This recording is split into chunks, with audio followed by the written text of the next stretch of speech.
મહાચક ભૂપેન્દ્રસિંહ ઝાલા 6,000 કરોડનું ફૂલેકૂબ ફેરવી તે તો થઈ ગયો છે ફરાર, તેના સાગરીતો ઉપર કસાવો છે સકંજો, જેમાં સામેલ છે સીએ રિષિત મહેતા.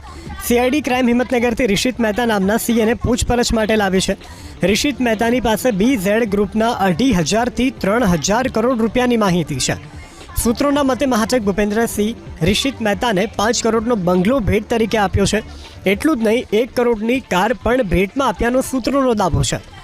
રિષિત મહેતા સહિત કુલ 4 સીએ ભૂપેન્દ્રસિંહ ઝાલાની કંપનીઓમાં કામ કરતા. તો મહાટક ભૂપેન્દ્રસિંહ ઝાલાની આલિશાન કાર સીઆઈડી ક્રાઇમે કબજે કરી છે, જે ગાંધીનગર લવાઈ છે. તપાસમાં ખુલ્યું કે રોકાણકારોના રૂપિયામાંથી મહાઠગે ખરીદી હતી વોલ્વો, પોર્શે, મર્સિડીઝ સહિતની આલિશાન કાર. મહાઠગ સામેની તપાસમાં ઈડીની પણ એન્ટ્રી થશે. સીઆઈડી ક્રાઇમે કૌભાંડની તપાસ માટે ઈડીને જાણ કરી છે, સાથે જ જીએસટી વિભાગને પણ જાણ કરી છે. મહાટક ભૂપેન્દ્ર તેની કે તેના પરિવારની મિલકત વેચાણ કે ટ્રાન્સફર ન કરે તે માટે પણ કાર્યવાહી થઈ રહી છે. તેની અને તેના પરિવારની મિલકત અને બેંક એકાઉન્ટ સીઝ કરવાની પ્રક્રિયા પણ શરૂ થઈ છે. સીઆઈડી ક્રાઇમ એ પણ તપાસ કરી રહી છે કે સ્થાનિક પોલીસ કર્મી મહાટક સાથે સંકળાયેલા છે કે કેમ. ચાર્ટર્ડ એકાઉન્ટન્ટને લાવવામાં આવ્યા છે અને પૂછપરછ ચાલુ છે.